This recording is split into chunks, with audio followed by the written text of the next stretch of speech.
Bonjour et bienvenue sous notre beau soleil.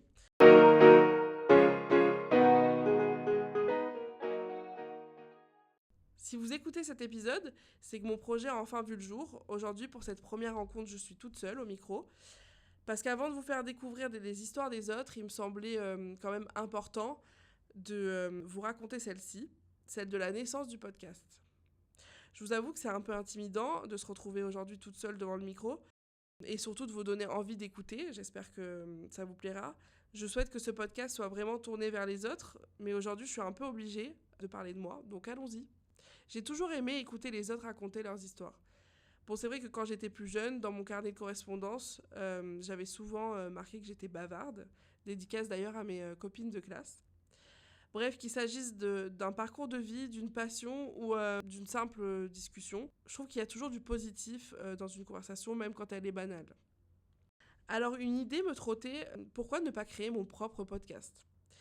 Cette idée, elle est vraiment restée longtemps dans un coin de ma tête, puis en visitant le village Charlot, qui, je le rappelle pour ceux qui ne savent pas, c'est le centre culturel qui se trouve au cœur de Beausoleil, j'ai découvert le studio d'enregistrement. D'ailleurs, là je suis actuellement au village Charlot en train d'enregistrer cet épisode dans le studio. À ce moment-là, je me suis dit que j'avais plus vraiment d'excuses pour me lancer. J'en profite d'ailleurs pour remercier toutes les personnes qui travaillent au village Charlot, qui m'ont aidé, écouté et épaulé dans mon projet. Alors là, je me suis mise à me nourrir de podcasts en tout genre. J'ai écouté des heures de podcasts en fait pour trouver de l'inspiration. J'avais plein de questions.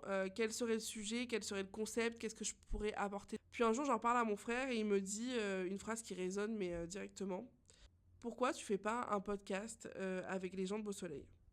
Et là, je pense qu'il avait tout résumé. C'est exactement ce que j'avais envie de faire. Je cherche pas en fait à recevoir des personnes connues ou à mettre uniquement en lumière des proches. Moi, ce que je veux, c'est tendre la parole à toutes celles et ceux qui ont quelque chose à partager et à raconter. Bon, alors évidemment, j'aimerais que ce podcast grandisse et qu'il soit écouté bien au-delà de notre ville, mais honnêtement, ce n'est pas ce qui compte le plus.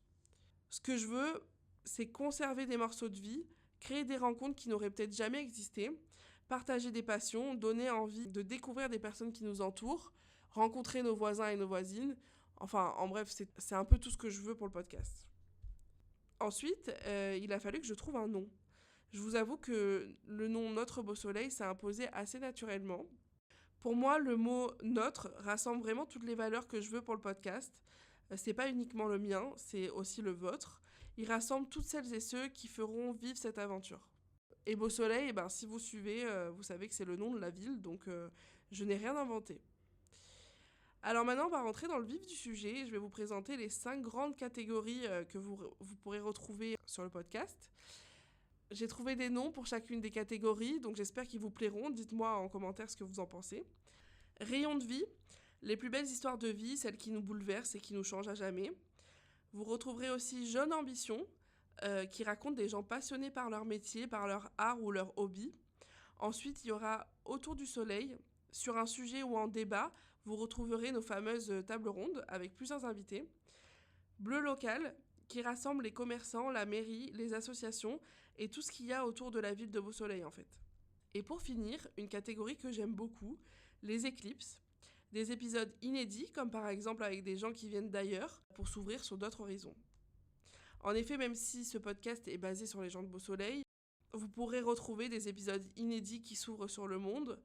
Alors vous l'aurez compris, même si vous venez pas d'ici, vous êtes les bienvenus pour participer à ce podcast et à l'écouter, bien sûr. Pour le moment, je ne peux pas vous donner encore la fréquence de nos rendez-vous, mais ce que je peux vous dire, c'est que je fais mon maximum pour sortir des épisodes de qualité. Pour l'instant, je suis toute seule à gérer le montage et l'enregistrement, donc ça prend du temps, mais c'est ce qu'il faut pour faire des bonnes choses. Donc voilà, vous savez presque tout sur la conception du podcast et ce qui vous attend dans les prochaines semaines. Bon, je peux peut-être vous spoiler l'invité du premier épisode. Je serai donc en compagnie de Gérard de Stéphanis, vraie figure de chez nous, qui, au-delà de raconter son parcours et son travail à la mairie, il nous fera voyager dans le temps avec des anecdotes sur Beausoleil.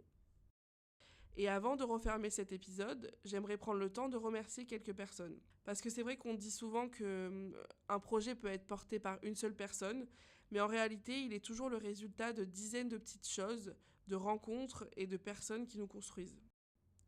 Alors comment ne pas commencer les remerciements par mon humain préféré ? Mon chien, pour ses heures d'écoute de podcast et de m'avoir fait redécouvrir Beau Soleil à pied pendant nos longues balades dans le quartier. Au fond, c'est un peu grâce à toi que j'ai encore plus aimé le format de podcast. Mes écouteurs, toi, moi, contre le reste du monde. Merci à mon père d'avoir toujours été ma boussole. Tu m'as appris beaucoup de choses avec très peu de mots. Merci à mon frère, sans toi ce podcast n'aurait probablement jamais vu le jour. Merci aussi de m'avoir transmis cette curiosité insatiable, cette envie de comprendre et de découvrir. Une pensée aussi à ma belle-sœur. Vous voir avancer tous les deux me fait croire aux belles histoires d'amour. Vous êtes vraiment une source d'inspiration pour moi. Merci à ma sœur, pas vraiment sœur dans cette vie, mais certainement dans la prochaine. Mon pilier au quotidien, mon bras droit et mon soutien sans faille dans ce projet, comme dans tous les autres d'ailleurs. Je sais la chance que j'ai de t'avoir à mes côtés. Merci à ma famille de m'avoir toujours fait sentir spéciale depuis le jour où je suis née. Et 32 ans plus tard, me voilà enfin devenir une star du podcast. Je plaisante bien entendu. Mon tournesol, merci pour ces jeudis et ces longues soirées d'été passées sur un balcon, à refaire le monde, à débattre pendant des heures, à rire, à pleurer et à vivre des discussions qui ont nourri, sans que je m'en rende compte, mon amour des conversations et des histoires humaines. Merci à mon scorpion d'avoir été ma première amie et partenaire, de m'avoir envoyé dans les épines de tournesol, c'est vrai que ça forge le caractère, et pour toutes nos confidences pendant les soirées pyjama chez nos grands-parents. À mes amis qui se reconnaîtront, on dit souvent qu'on est la somme des personnes qu'on rencontre. Alors ce podcast vous appartient un peu à tous, parce que dans chacun de vous, il y a une idée, une valeur ou un souvenir qui m'ont inspiré. Merci de me faire une place dans vos vies. Chacun d'entre vous m'a soutenu dans mon projet, par vos mots, vos idées et votre écoute. Je chéris chacun des moments passés avec vous, et surtout toutes nos conversations qui m'ont donné 1001 anecdotes pour mon podcast. Un merci aussi à ceux qui ne sont plus là, qui continuent de vivre dans chacun de mes souvenirs, en particulier ma grand-mère et mon parrain, qui m'ont transmis l'histoire de notre famille et de nos racines. Si aujourd'hui j'aime autant écouter les histoires des autres, c'est aussi grâce à vous. Et enfin, pour finir, j'aimerais que ce podcast laisse une empreinte, peut-être une petite, mais une empreinte qui compte, pour mes filleuls, ma star du ballon rond et mon adoré. J'espère qu'un jour, lorsqu'ils seront plus grands, ils pourront écouter ces épisodes et se dire qu'au milieu de toutes ces voix, il y a aussi un petit morceau de leur marraine. Parce que les souvenirs finissent parfois par s'effacer, mais les histoires, elles, peuvent continuer de vivre. Si vous êtes arrivés jusqu'ici, je vous remercie pour votre écoute. Et afin que ce projet se développe au mieux, vous pouvez venir raconter votre histoire ici, l'écouter sur toutes les plateformes d'écoute et nous suivre sur nos réseaux. Toutes les informations sont en description, donc n'hésitez pas. Je vous dis à très vite pour le premier épisode d'une longue série, je l'espère. Prenez soin de vous et de vos proches. Ciao!